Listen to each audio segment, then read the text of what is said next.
Welcome to the Dojo Talk Podcast. Please remove them shoes before entry. The master is here, and you still have not taken off your shoes.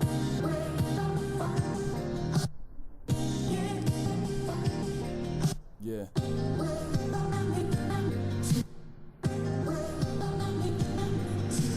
Living every day to define man's mission.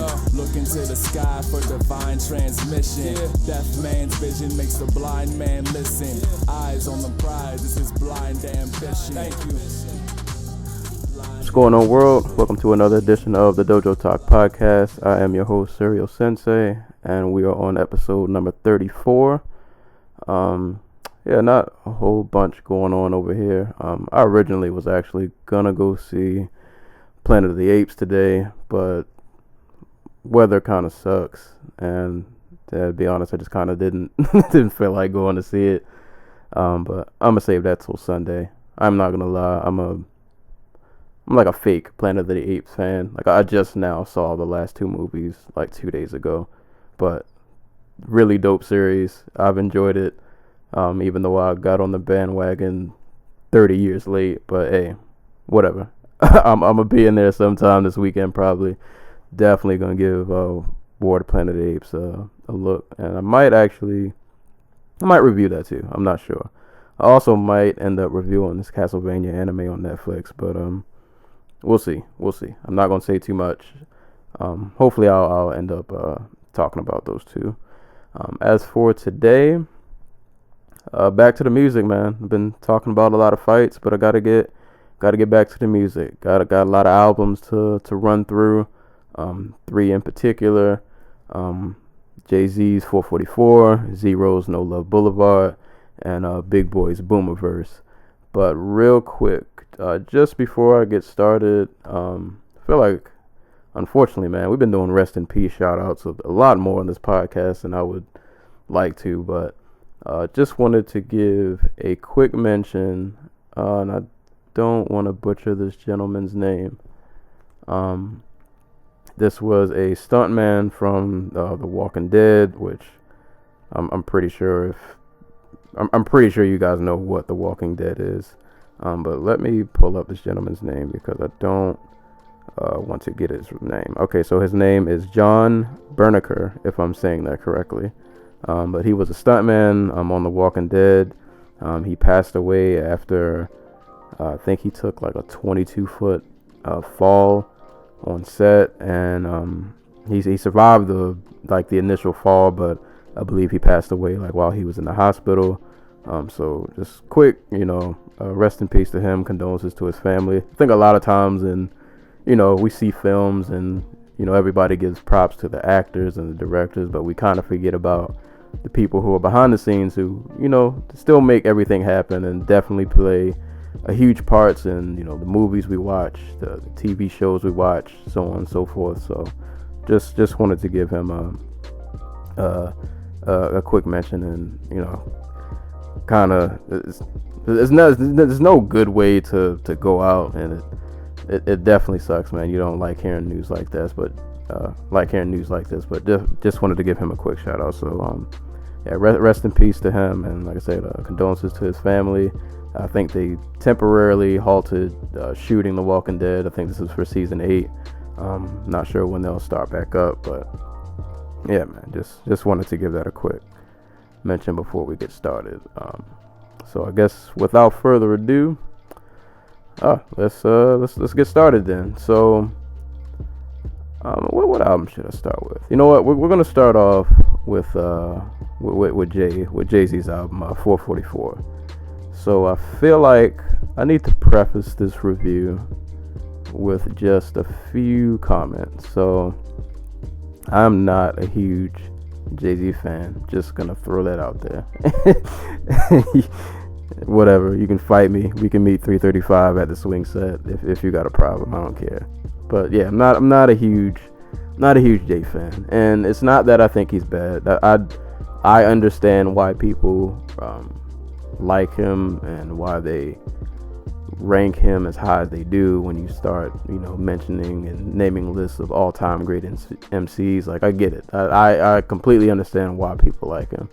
just for me personally, like he's kind of like Kobe to me almost. Like Kobe was one of those dudes in the NBA who was like, I respect the game, I can acknowledge that you're great, but I'm just not like a huge, I'm not a huge fan myself. And with Jay, for me, it's kind of like that. Like, I respect the game, I respect the bars. It's kind of funny, as much as I say I'm not like a huge fan, I still know a pretty good amount of Jay's songs just because I've heard him so much. And it's not like he hasn't put out, things I don't like. Like, I own Blueprint 3. I thought that was a pretty solid album. But, like, I guess for me, it's just, like, he's great lyrically, but I don't know. Like, I never really feel any, like, connection with anything he puts out. Like, I don't know. It's just kind of, he's got bars. It might be something catchy, but nothing of his really, like, sticks to me that much. But, anywho, I wanted to give 444 a listen just because, I mean, he's Jay-Z. So, even though I'm not a fan, like, I'll still give what he puts out a listen. Well, alright, I didn't really listen to Magna Carta Holy Grail, to be honest. And what I did here, I didn't really like all that much. So, but, like, he's one of those dudes where if he can intrigue me enough, I'll give the album a shot. So, going into this album, had no idea what I was gonna get, didn't know what to expect, didn't honestly have expectations that were set high at all. And I'll say albums like this, and I'll say the same thing about Big Boi's album later when I get to that, but albums like this are the reason why I have to wait a while before I do reviews. Like, I can't be one of those people that talks about an album like a day or two, or even like the week of after it comes out, unless it just happens to hit me that hard and like I enjoy it that much. But like, this was definitely one of those albums that, had I reviewed this like the day I listened to it, or the day after, or even like that first week, to be honest, I probably wouldn't have had much positive to say about it. And to be honest, I'm not like all that in love with this album, but it has definitely grown on me within the last couple of weeks that I've actually like sat down and got a chance to just, let it marinate, let it sit with me, give it a couple listens. And luckily this album was pretty short, so I got through this. Listening to this album is kind of just flies by. I mean, it's only 10 tracks. I think they got a deluxe edition, and even the deluxe edition I think is only 13.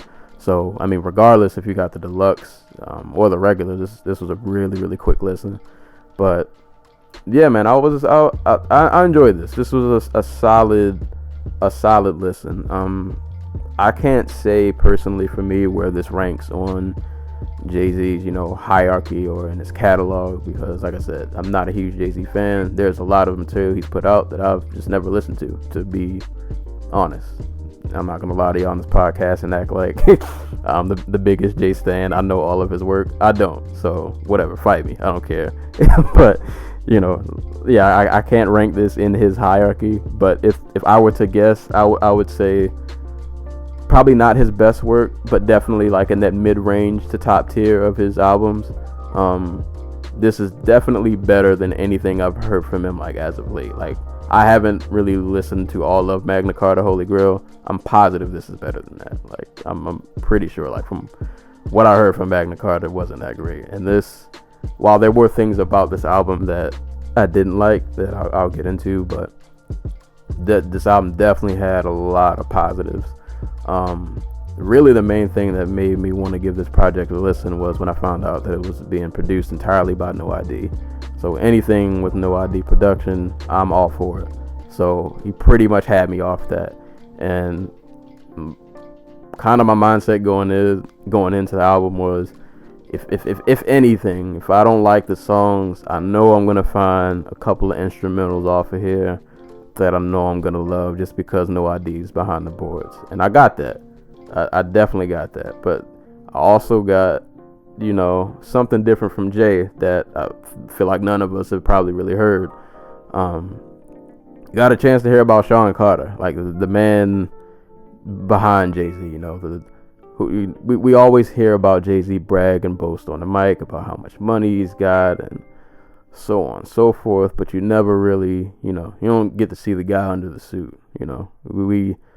We see Superman, but we get small glimpses of Clark Kent, but like on this album, he completely took the cape off, and we got a chance to see who Sean Carter is as a regular kind of normal guy. What's going on in his psyche when he's not Jay-Z, and he jumped straight out the gate.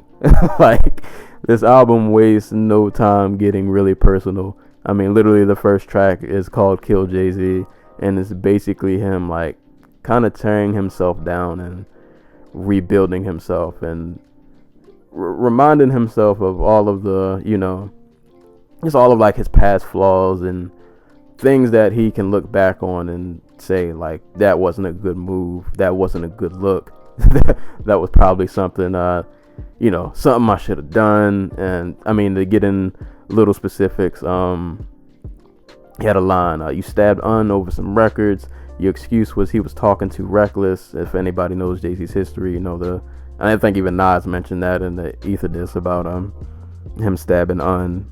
I can't remember Un's full name at the moment, but he goes into just situations like that. He talks about his infidelity, and that topic kind of sprinkles off throughout this album. But I like how personal the album starts off. Like I said, he basically just tears himself down, and he's like, this Jay-Z persona might be causing more harm than good, so I kind of need to step away from all, everything I've been doing. I get it, it's gotten me here, but now it's time I have to move on to something else, because I can't keep doing the Jay-Z thing. It's not working out the best for me now that I'm a bit more, I'm a bit older, I'm a bit more mature.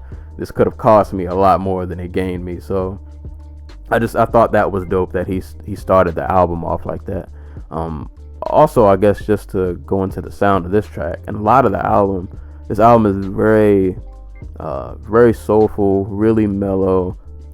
I like the fact that Jay on this album, there are no bangers on here. There's not even many tracks on here that I could even see like being played on the radio. I mean, he's Jay-Z, so I'm pretty sure a couple of these tracks will probably make it to the radio, but like there's no track on here that you would listen to and go, oh, that's the radio single. Like, this is a straight, just kind of just real soulful, just grown man album, pretty much. Nothing too catchy, nothing like that to really pop out. He's just talking, man. He's just talking on this album, and then it rolls in the story of OJ. And I love how the track starts off, and it's like OJ like, I'm not black, I'm OJ, and then he just leaves this really long pause, and he's like, okay.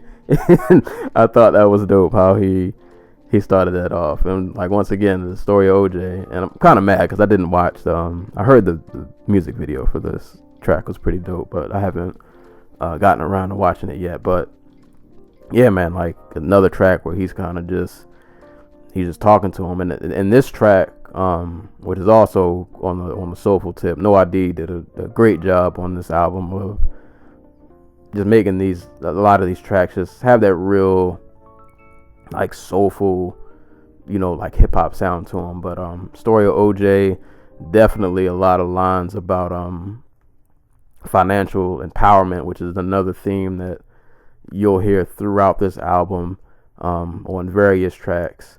With lines like, I told him, please don't die over the neighborhood that your mama renting. Take your drug money and buy the neighborhood. That's how you rent it. And that's just a couple bars, but like he goes in a lot, like I said, on this track, but also on the album, just about kind of ways that we could do things better with our money instead of, buying chains and buying cars, actually investing in something that'll make you money, something that'll generate you wealth instead of just like a temporary rich, something that you can, hand down to your family, so on and so forth. Basically, Jay at 47, I think he's 47, but Jay is a grown man now, kind of realizing, kind of how stupid it was back in the day to kind of just waste your money on whatever. And he's just trying to give people game on, what he thinks you should spend your money on, what would be better to invest your money and your time in, and things like that. So yeah, that track was dope. I'm not gonna do, I always say that, but I'm gonna try not to do a track by track review, but I just want to highlight some of the tracks that I did like. Smile was another dope track, and I guess a quick note on that one. He has a few bars.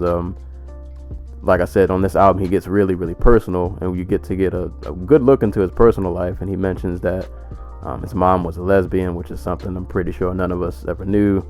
Some people may not care, but like I said, it's just cool to kind of see that side of him. And he actually, his mother, I believe, finishes out the track, and she kind of gives this long speech on, about love who you want to love, so on and so forth, because tomorrow isn't promised, things like that. So that track was cool. The track with Frank Ocean, I honestly was not a big fan of, so I don't have too much to say about it. The title track, 444. So I'm gonna be honest with you guys, I don't much care about, I guess, like celebrity gossip, who cheated on who with what. And I kind of feel bad because I love artists who have like great content and things that are really personal. Maybe it's just because it's Jay-Z that I don't care, but like there's something about the content of this track, and it's probably just me being biased, that like it's basically 444 is just kind of a massive vent track about him venting about his relationship, him cheating, about how he wants to be better for his kids, and he doesn't want to, how would his kids react if they found out, that he cheated on Beyonce, and would they look at him the same? And like, to be honest, it's a really, really like heartfelt track, but I don't know, I guess I just don't care much about celebrity gossip. So I kind of like, I don't know, I feel bad because on one hand, man, this instrumental, man, this beat is crazy. The sample, oh my god, no ID just killed. This sample is so good. The sample actually, and I wrote this down because I wanted to make note. The sample is from a song called Late Nights and Heartbreak from Hannah Williams.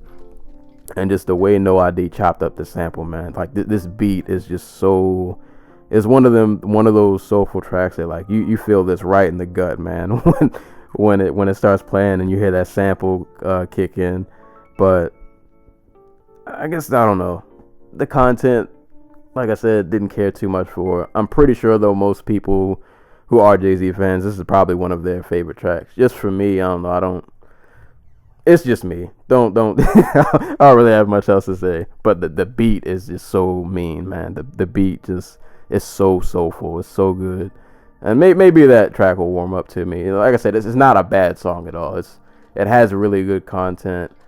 I think one thing I don't like about that song, actually, and this is one of my problems kind of with this album, is that I don't mind low-key production. I don't mind soulful production. I love soulful production, actually. To be honest, I love that kind of production. But like, I felt like Jay's delivery on not every song, but a lot of these songs, his delivery seems very, I don't want to say lazy, but I don't know. Like, there was no oomph, and it sticks out because on tracks like, just to scroll down a little bit, so if you listen to a track like Smile or like Bam, which features Damian Marley, which is a really dope song on here, but like those tracks have a little more oomph to them. Jay's a little more like upbeat, like I feel his presence more. But then, like I said, on like 444, which is a very heart-wrenching track, like lyrically, I don't know, there's something about the delivery that just seems so, I don't know, like it's just not there. Like it kind of just falls flat for me. And that's kind of my issue. That's like my main issue with this album, is like, lyrically, a lot of these tracks are really good, but it's just like the delivery for me always just, it isn't always there, and it kind of hinders me from liking this album a lot more. Kind of what I guess would keep it from, it's a good listen, but I don't say it could have been a great listen, but like it could have been a much better listen, I think, if it was just if his lyrical delivery was just, I don't know, like more energetic, feels just more presence there. But even with that said, though, there's still a lot of solid tracks, and for this album to only be 10 songs, he didn't really have a lot of filler. Like you go on down to Family Feud, which I don't know if they sampled Beyonce's vocals or if she was actually singing, or maybe if it was a mixture of both.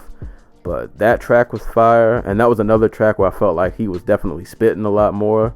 I mentioned it earlier, Bam with Damian Marley. That's another upbeat track, and he'll have a couple of times in this album where he'll be like, kind of referencing like, forget Sean Carter, this is Hove, where he kind of gets back to like that braggadocious Hove, that everybody originally fell in love with.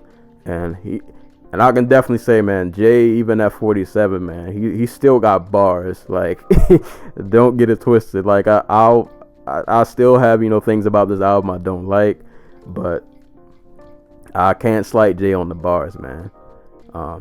Y'all make me turn up all this talking down. Niggas is skipping leg day just to run their mouth.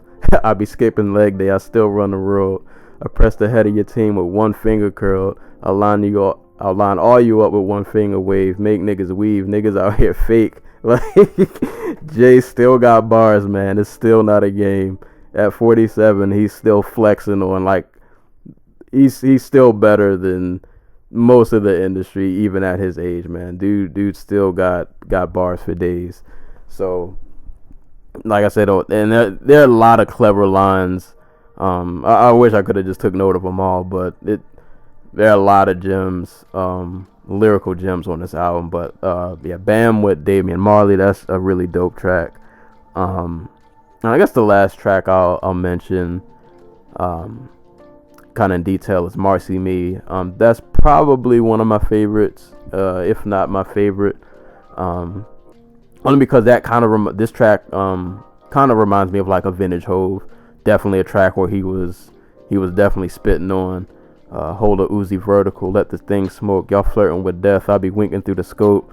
Like, Jay was spitting on that track, and there's a real just like hip hop sounding track, man. That track is bananas. So yeah, I gotta give him props for that one. And really the only other tracks I didn't really mention were Moonlight and Legacy. And Legacy closes out the album, and that, not really one of my favorite tracks, but the content I think is really cool about, he wants to leave behind a legacy for his kids, pass wealth down to them so that they can pass wealth down to someone else and they can do things for the community, so on and so forth, So that the content of that song I really liked. But yeah, I'm not gonna ramble about this album too much, man. It's a really dope listen.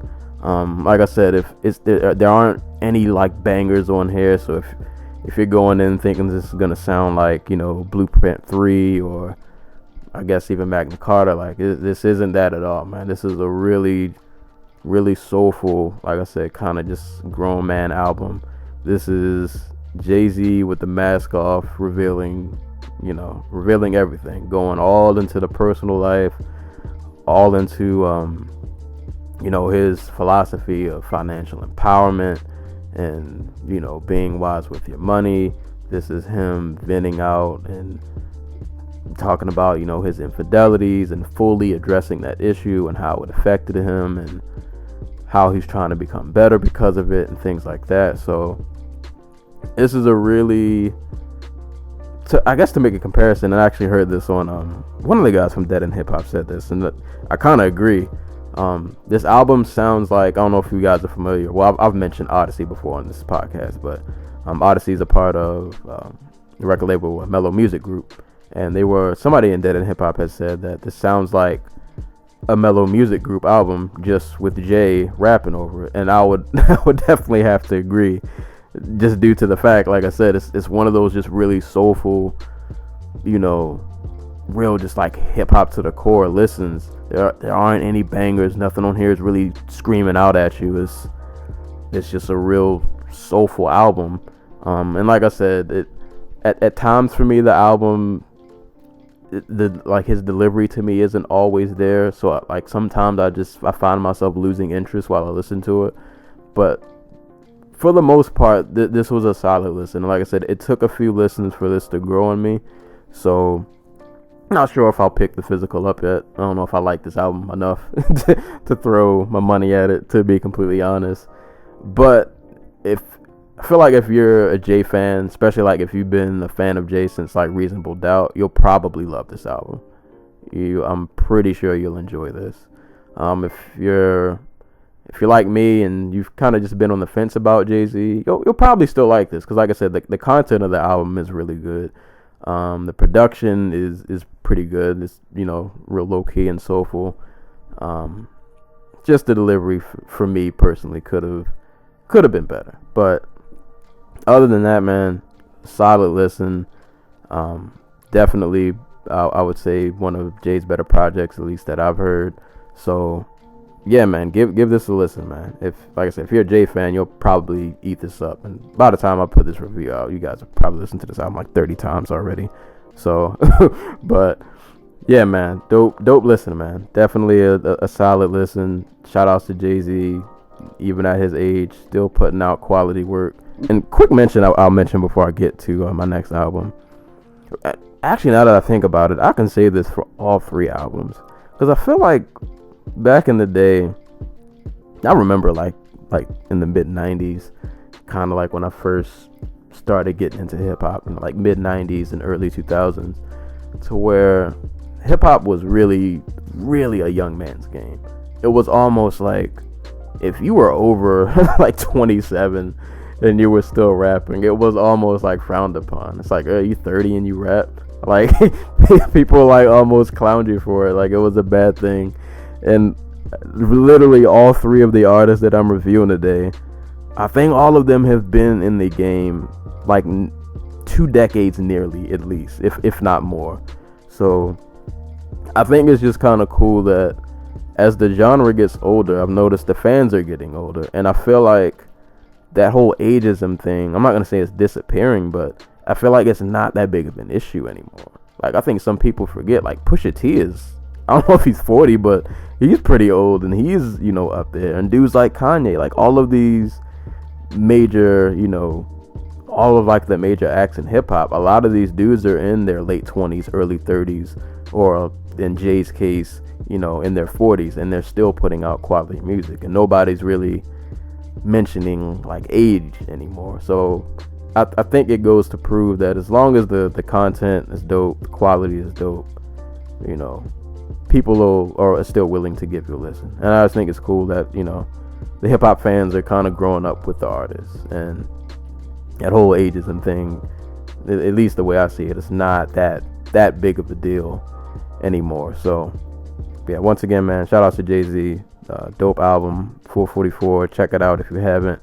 I still need to do my homework and watch some of these music videos, which I've heard are all pretty dope. And I think he dropped one for 444 too, so gotta give that a look. So, but yeah, Jay-Z, 444, dope album. Go give that a listen. Moving on, next album, Up to Bat. What can I say for this gentleman? I'm not sure how many of you guys listening are familiar with Zero, but if you're hearing my voice and you live in the southern region, particularly anywhere in Texas, you definitely know who Zero is. And if you live in Texas and you like hip hop and you don't know who Zero is, you need to, for one, you should be ashamed of yourself. 2, you need to do some homework. But I guess really before I get into this album, I got to give a quick run through of Zero. This dude has been putting it down since like 98, 99. I think his debut album, Look What You Did to Me, I want to say that came out in like 98, 99. Yeah, man, he came out. He was one of Rap-A-Lot's probably biggest artists back then in that early 2000s time. He had albums, like I said, debut Look What You Did to Me. He was part of the legendary Screwed Up Clique with DJ Screw. He had a group called Gorilla Mob with him. For people who don't know, Trader Truth is actually Zero's cousin. So him, Trey, and I believe the other guy's name was Dougie D. They had a group called Gorilla Mob back in, I want to say that was late 90s, early 2000s. They put out an album called Rise. And he did his thing with rap a lot. He put out, man, this dude has so many albums. Let the Truth Be Told, Zero versus the World, I'm Still Living, Crack, Meth, Legendary. This dude has so many albums out. Life of Joseph W. McVeigh. Like, he has a lot of content out, man. And this album, No Love Boulevard, is allegedly this is his final album. And I think he's somewhere in the 20s in terms of solo albums he's put out. I think the ones I don't own all of his catalog just because he has so much work, but I own a good bulk of his catalog, and I've heard a lot of his music in general. And I became a Zero fan.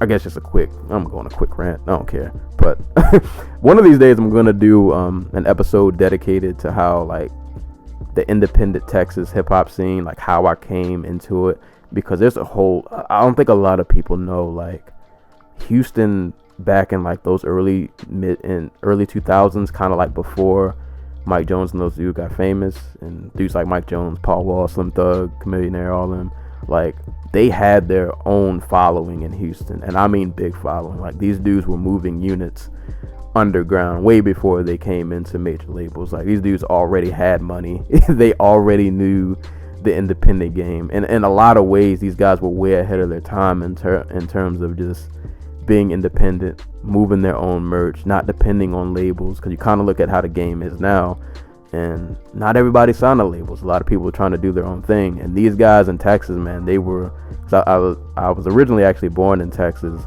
and I used to fly back and forth down there between Texas and Maryland.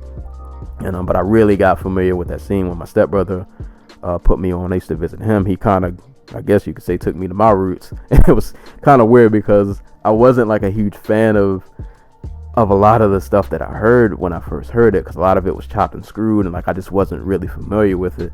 And I remember when I had left Texas and then I came back to Maryland, I was like, man, I kind of missed that stuff. Because now I come back to Maryland, I'm hearing the same old stuff on the radio, and I'm like, man, I kind of want to hear that screwed up, I want to hear that screw sound again. I want to listen to all those dudes that he had put me on. So what I started doing was I would just, around this time, I would get my little allowance, or I would go out with my dad, and he would buy me a CD or whatever. So any Texas artist that I came across, I would buy, because I missed hearing that sound so much, because to me they were so different than everything else that I would hear, up on the East Coast. Zero was one of those dudes, man, who I became a fan of. And I think like the first album I heard from him was Life of Joseph W. McVeigh, and the first that was the first album I'd heard from him. And just to describe his style real quick, for people if you've never listened to Zero, this No Love Boulevard album kind of encompasses almost everything that you would want from a Zero album. If you've never listened to Zero, he's like a hybrid of like a Scarface and like a Pac. Like I think he has like the passion of a Pac. He has the bluntness of like a Scarface, like lyrically. He definitely doesn't pull any punches. It's very direct. It's very raw. It's very honest. Excuse me. It's just some real street rap. But what separated him, I think, from a lot of his peers, especially down in Houston, is that he has a lot of different flows. Like he can do the rapid fire, which I think he did a lot earlier in his career. He could do the rapid fire flow. He can slow it down. He does the singing a lot. And if you know Zero, you know his nicknames: Rotha Vandross, Relvis Presley. Like he's been doing the singing rapping thing way before anybody you listen to now has probably been doing it. He's been doing that since way back when, man. And No Love Boulevard is, like I said, man, it encompasses everything you want from a Zero album. Content wise, like I said, man, Zero is just a real street dude. He talks a lot about kind of rolling one deep, how he doesn't really mess with people like that, because doesn't think really anybody has his best interest in mind. He'll be quick to put you under the dirt if he thinks you're trying to cross him, or if he feels like he's being disrespected. He also definitely has a lot of religious undertones in his music. Actually, you know what? I can't even say undertones. I feel like he pretty much makes them known about, he tries to stay close to God as much as he can, but he's only human, so he definitely strays away, but he's always trying to get back in the good graces, so to speak. Like I said, it's just real, just kind of just reality street rap. Production wise on the album, I can say Zero's sound as of late, especially with like his last like 2 or 3 projects, it's definitely gotten a lot more accessible on the production tip, and not to make that like sound like it's bad, like it just has a lot more of a trap-ish, I guess you could say, like vibe to it. A lot of these beats definitely knock. So it's for someone who's never listened to Zero. If you're a fan of like just more like street rap, something with a little bit of a trap influence, this will probably be something right up your alley. And one thing I appreciate about Zero is a lot of artists, you'll start liking them, in the beginning, and then throughout their career you might not be so much of a fan anymore because they've strayed so far away from maybe what they originally used to do that made you fall in love with them. Zero never did that, man, and that could partially be why he never really, like, I'm pretty sure he's done well for himself making a living off of music, but he's definitely one of those dudes who I feel could have been a lot bigger than he was. But I just think due to the fact that he never wanted to cater to the mainstream, he did exactly what he wanted to do when he wanted to do it, and he made the music that he wanted to throughout his entire career.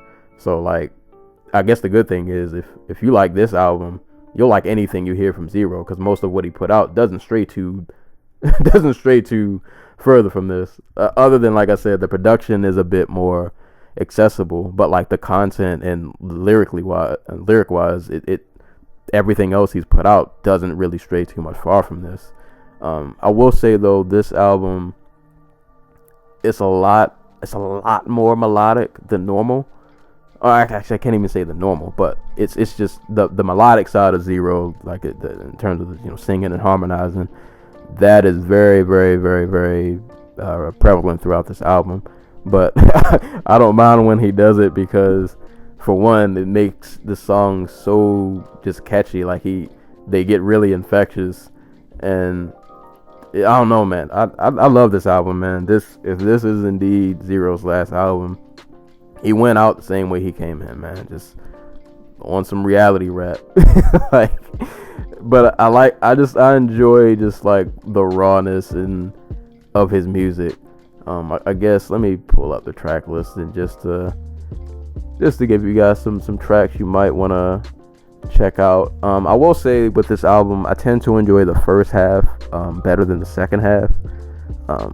There are some tracks in the middle of the album that are kind of F for me, but still, for the most part, man, I'm a big Zero fan, so this album gave me everything that I pretty much wanted to hear.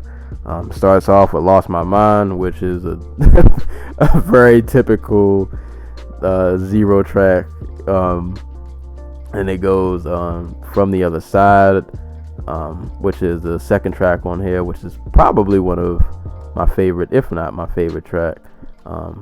I love how the song ends, and if you ask me, I'm just another nigga, man. But the other day, JJ Watt tweeted a nigga name. Roy, you need to learn how to love yourself. Leave them pills alone. Realize you a drug yourself. Like, he I don't know, man. Just classic Ro. Just classic Ro. And I know I'm the kind of saying these bars regular, but a lot of these he kind of sings out. But he just has this rawness about his music, man. It's extremely honest, and it's just extremely real. But like I said, this album starts off just fire, man. The Lost My Mind is a great opener. Then it goes to From the Other Side. And then it goes to Solid. I love the track Solid. I can't remember the entire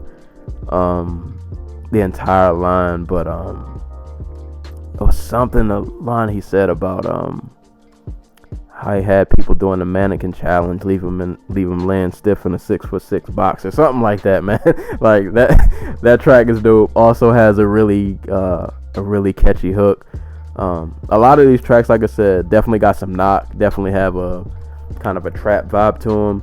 But then you get the tracks like They Don't Understand, which is a lot more mellow, a lot more chilled back, and even more relaxed when you get the singing in the background. As I mentioned earlier, he definitely mentions God pretty much in any album you'll hear from him, and more often than not, you'll at least get a song that kind of encompasses, a lot of his religious beliefs and things and that things of that nature. And on this album, that would be the track Devil in Me, and pretty much on that track he's kind of just talking about how he could have sold his soul, he could have gotten the big major deals and ran into a bunch of money, but he feels like had he done that, it would have kind of, I guess, strained his relationship with God. He probably would have kind of gotten further away from what he thinks his true purpose is and what he should be doing. So he just kind of never went that route because he felt like it wouldn't have been the best thing for him.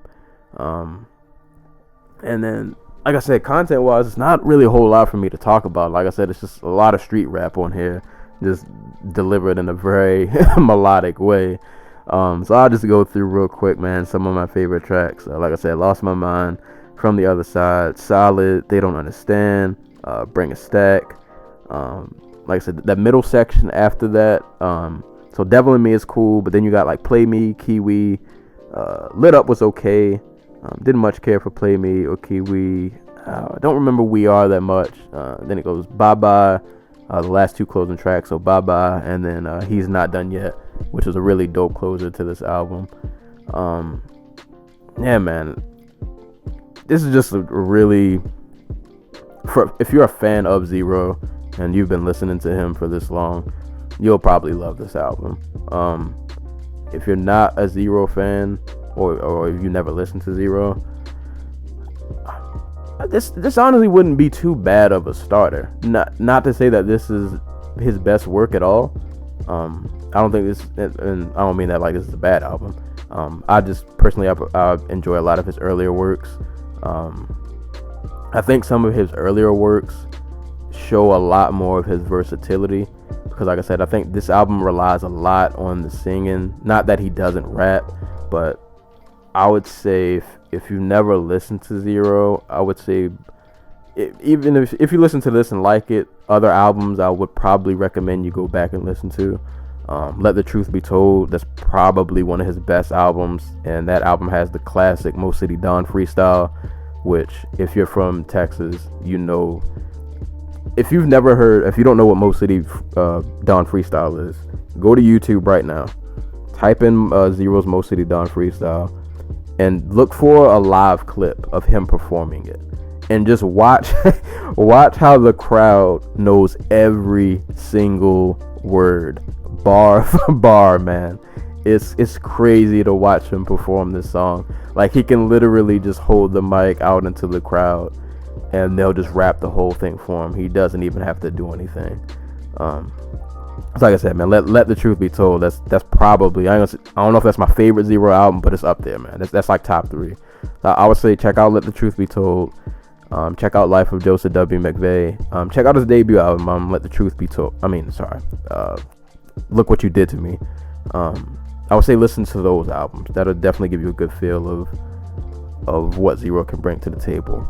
But for No Love Boulevard, man, if you want something street with some trap, with some singing, this is it, man. Like, this is just really just raw.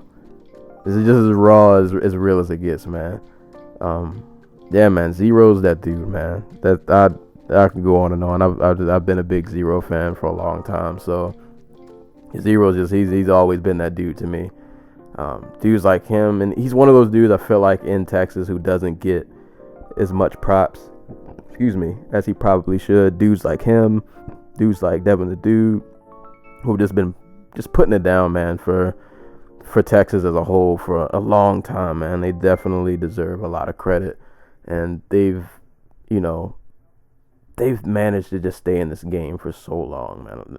Not a lot of people can say that, I've been rapping for, over a decade, almost 2 decades, if not 2 decades, and I've managed to be successful and stay relevant and, throughout the entire time. So, like I said, man, No Love Boulevard, this is Zero's last album. If you just want some real reality, just raw street rap, this is it, man.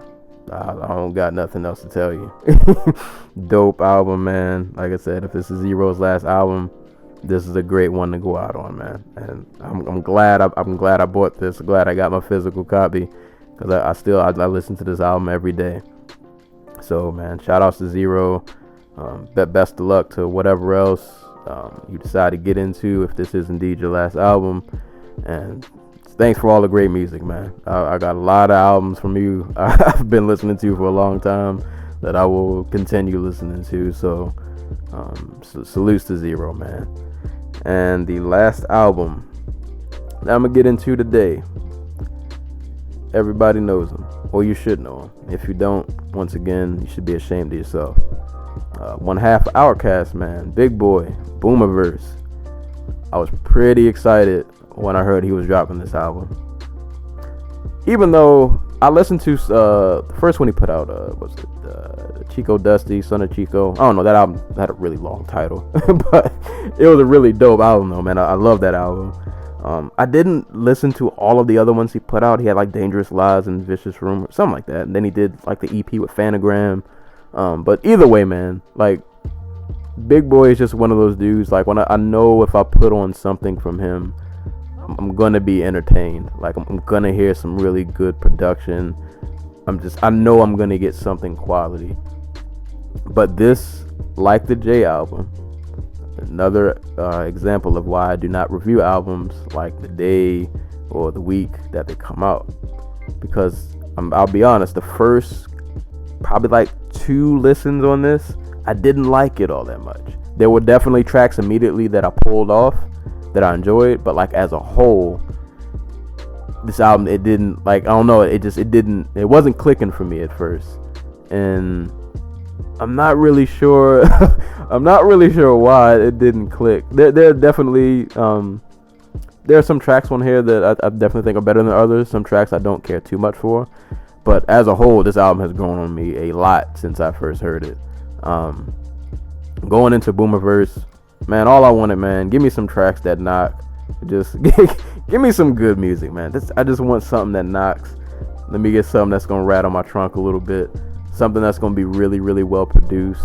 And I know Big Boi is gonna come with some bars. He's gonna come with something witty, something catchy, And then, like I said, it didn't click for me at first, but after a couple listens, man, I got what I was looking for. And kind of like Zero's album, they're like I said, the album I think starts off good. There are parts in the middle that are kind of for me, but it finishes strong. So I guess I'll just start first track, The Next Day, which is always great to hear Big Rube on a track. Everybody, if you don't know Big Rube, you should know Big Rube. He's always doing his little spoken word pieces at the end. Just always adds a nice touch to the track. So the intro track, The Next Day, to me was dope. I like the line, "I know you feel, boy, that's me in third person. Sometimes I get beside myself, I call it soul searching." Like, Big Boi on the low got bars, man. I feel like I know when you're rapping with 3 stacks, it's kind of hard to get lost. I mean, it's kind of easy to get lost because 3 stacks is such a beast, but y'all gotta stop, acting like Big Boi don't be holding it down, man. Like, Big Boi got bars too. So that track, good intro, good way to kick off the album. Then the first full-length track, man, Kill Jill with Killer Mike and Jeezy, man, bruh, everything about this track is just, the beat is just mean. That little Japanese vocal sample thing they do in the beginning is dope. Killer Mike, Killer Mike is always a beast. That track is just mean. And Jeezy, even though I wanted Jeezy to have a verse on this, he did really, really good on the hook, man. Like this is the perfect single for this album. And yeah, I think this was the first song that I heard before this album dropped, and I was like, oh yeah, I'm definitely behind this. Like that, this track, it knocks in the trunk. it's just good, man. I don't know what else to say. And like I said, man, this album, it starts off just straight fire, man. Then it goes to Mike Jack with Adam Levine. So let me say real quick, on my first listen, I remember I was coming back from Target and I was listening to this, and I remember getting to Mike Jack, and I remember seeing Adam Levine's name, and I was like, man, this is about to be just whack. And honestly, the first time I listened to it, I didn't like it, man. I was like, what is this? It was really upbeat, and I don't know, like, I'm not a huge Adam Levine fan, so like it just wasn't doing it for me, man. Like, this track really lost me the first time I listened to it. But after a while, that hook started to get stuck in my head, and this song got so catchy, and I was like, let me go back and listen to this. So I went back and I listened to it, and I was like, yo, this track is mean. Like, this track is nasty. So it took a couple listens, but yeah, man, Adam Levine, you did your thing, man. Not a huge fan, but did your thing, man. This it's a very kind of like upbeat track, very well produced though, man. And that's a thing about this album. And I can't name all the producers, but I got to give some people some credit, because I think pretty sure Organized Noise had their hands on a few tracks. I think Scott Storch even had a hand. DJ Khalil, Corey Moe, a lot of good producers, man, all over this album, who definitely gave it a good variety of sounds. You got tracks that knock in the trunk, and I guess real quick, just to carry that theme of knocking in the trunk, man, in the South with Gucci Mane and Pimp C, this track right here is just quintessential. There are certain tracks that I hear that like embody to me like what the South is in terms of hip hop. One track I can name, just throw it out there, Bun B's album, Trill 2, there was a track called You're Everything with Rick Ross, 8 Ball and MJG. Can't believe there's another person on there, but like that was one of those tracks that I heard. I was like, yo, this is just the South. Like, this is so South. This is so Southern. This is Southern hip hop at its finest. And this track in the South, or off this album, man, it's just typical, just knocking in the trunk. Dope hook. Great to hear Pimp C, R.I.P. on the hook. Gucci did his thing, opening the track up. It's just a perfect Southern hip hop track, man. Like, if you're from the South, or you like that Southern sound, that Southern boom hip hop, you'll love this track, man. It's perfect. It's literally just like, it's the perfect just Southern hip hop track. And then it goes to Order of Operations, which is probably my favorite song on here. Another track that bangs in the trunk. I love the content too on this track, with Big Boi basically kind of describing how he got his hustle right, how he started to hustle smart, and at a young age, he had this quick moment of where he blew his money. I think he said on like a Lexus or something, and he was like, then at age 20 I got land, and from there it was all about making money, saving money, just being smart with your hustle and what you do. Kind of like on the Jay-Z tip, being financially responsible, so to speak. So I love that track, man. Order Operation, that's probably my favorite track on here. Just the beat, Big Boi's flow, the content of the song. Like, love that track.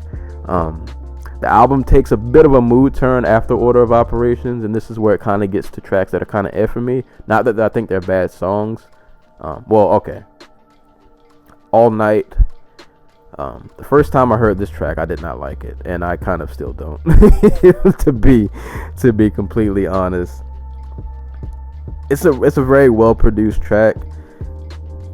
Excuse me, but it's just, for me, man, this track is so so happy. Not to be on my Joe Budden tip, but like, man, this track is just so happy. It's too giddy for, I don't know, man. It's too sunshiny. It's too giddy for me. I can't. I don't know, man. Y'all might like it. That's not for me though. Like, maybe I'm just a depressing person. I don't know. I can't. It's too giddy. It's too happy. But that track, and then you got Get With It featuring Snoop Dogg, which is definitely has a lot of songs on here that kind of have like that more like player vibe to them, that like that pimp vibe. So Get With It is probably definitely one of those songs that would fit that mold. Him and Snoop have had pretty good chemistry. I'm not like a big fan of that song, but you know, it's a decent cut. And you got Overthunk with Eric Bellinger, and kind of what Big Boi's talking about is just kind of like the concept of overthinking in terms of lyrics and, you know, just kind of everything. That's a pretty cool track in the middle of the album. Then it goes to Chocolate, which is another one of those like kind of just upbeat, kind of like pimper songs.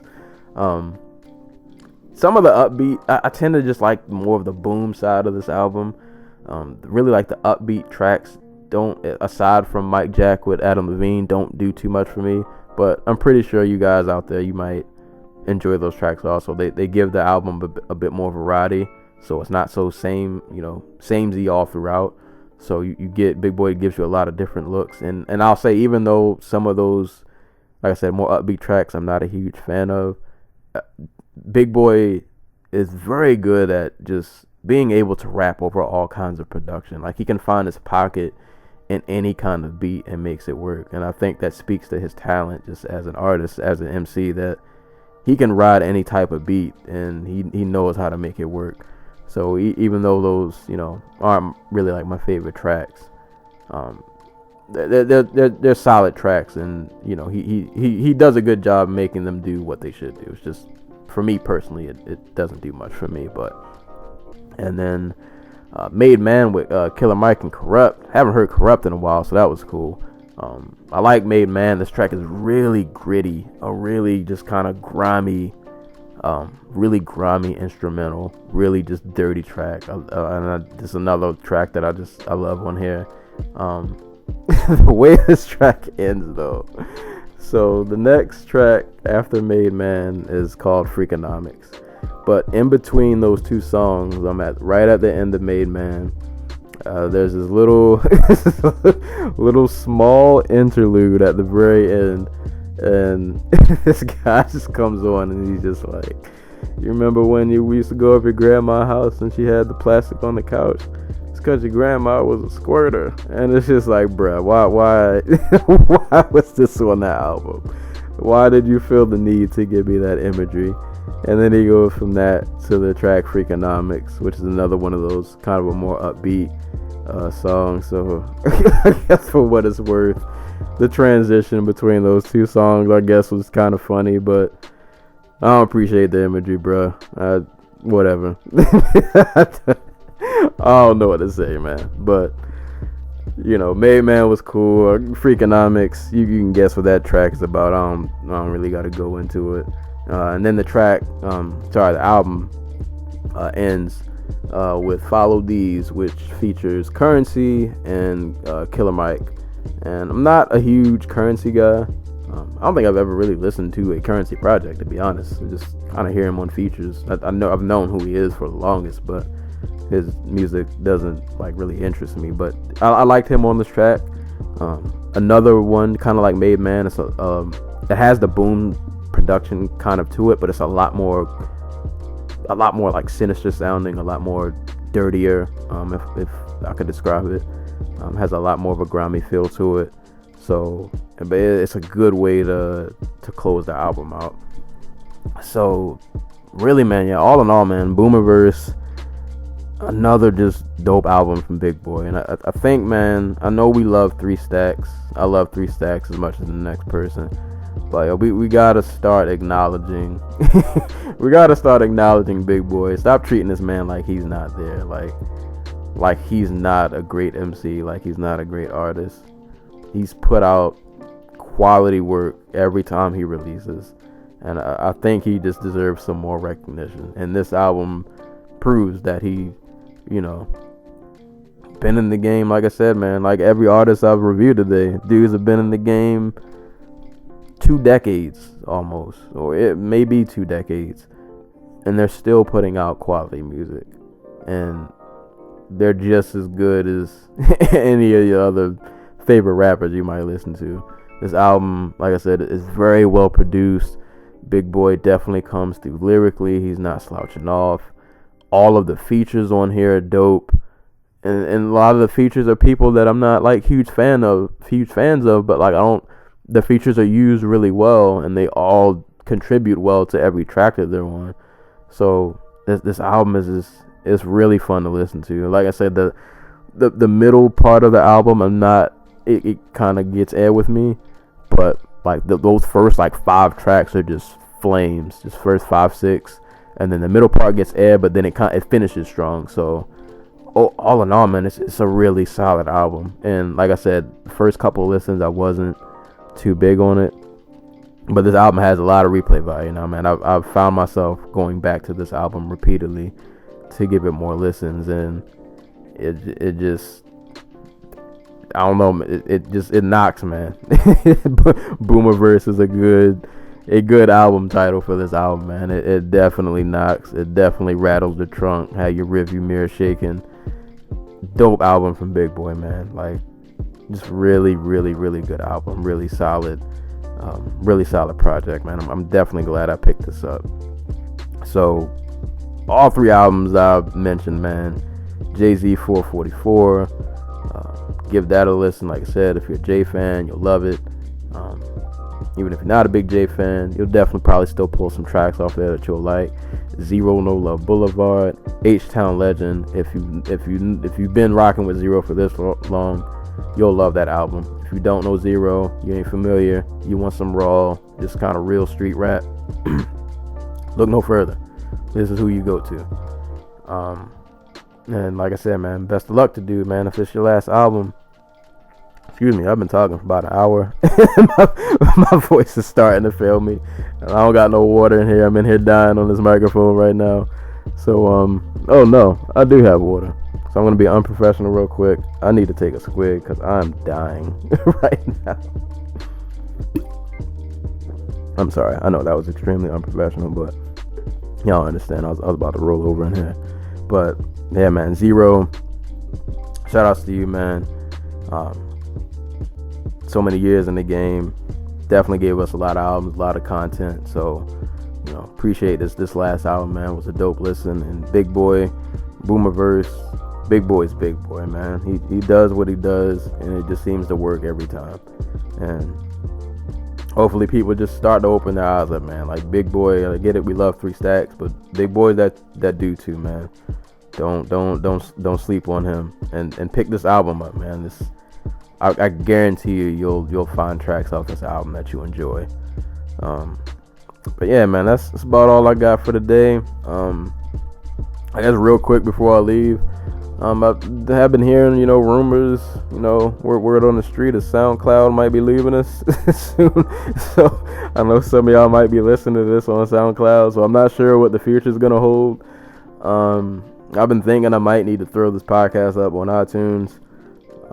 I kind of been meaning to do that for a while. Just honestly haven't gotten around to it. But yeah, I hope SoundCloud doesn't leave us. I really love SoundCloud. It's like a platform to listen to music and listen to podcasts. But allegedly they got like 50 days left to live. So I don't know what's going to happen with that, if they're going to get bought out by somebody. But if you listen to this on SoundCloud, if SoundCloud disappears, I still got all my podcast episodes up on YouTube. So they'll always be there for you guys to listen to. So listen on YouTube, man. Like the Facebook page. Just go to Facebook, type in Dojo Talk Podcast. We got a Facebook page. You can like that. If you want to interact with me on social media, I am on Twitter. Finally, you can hit me up at Serial Sensei. Shout out to the people who I've been coming across on Twitter too, man. I was against Twitter for a long time. I thought it was stupid, but I've been on there, man. You follow the right people. It's a pretty cool, man. Shout outs to Big Stove from Dead End Hip Hop. I think he's a publicist there. Shout out to the Technical Foul podcast. Found another sports club podcast I can listen to. Found a lot of MMA guys who I can't remember, but yeah, man, just shout out to the people on Twitter who I've interact with, and y'all are cool people. So appreciate the love, and like I said, man, like the podcast, share with a friend. If you like hip hop, you like music, you like mixed martial arts, you like anime, let a friend know. Tell them to listen. I'll probably review something they'll be interested in. And as far as upcoming episodes, got to find me some more albums to dig into. We definitely got fights we got to review. Me and my co-host Anti-Cool, because it's been International Fight Week. There's been a lot of fights going on, so we'll figure out how to fit everybody into one episode, and figure out how to make that work. And then, like I said, I want to talk about Castlevania. Probably want to get around the War of the Planet of the Apes when I get around to see that. So there'll be content coming, man. I can say I think I've done pretty good. Keeping content out there, trying to drop at least once a week, keep it interesting, still trying to grow my audience and my fan base. Like I said, man, if you listen to my podcast at all, share with a friend, man. I'd really appreciate it. But I've been talking to you guys to death for a little over an hour, so I'm gonna shut up now. I'm gonna let you guys enjoy your evening or your morning or your night, whatever time it might be that you are listening to this. And I'm gonna go get some food, because I haven't eaten in a couple hours, and I'm getting a little hungry. I need some water because my voice is starting to crack. Hey man, yeah, appreciate you guys for listening. It's been another edition of the Dojo Talk podcast, and hopefully I will catch you guys soon. Y'all have a nice day. Peace.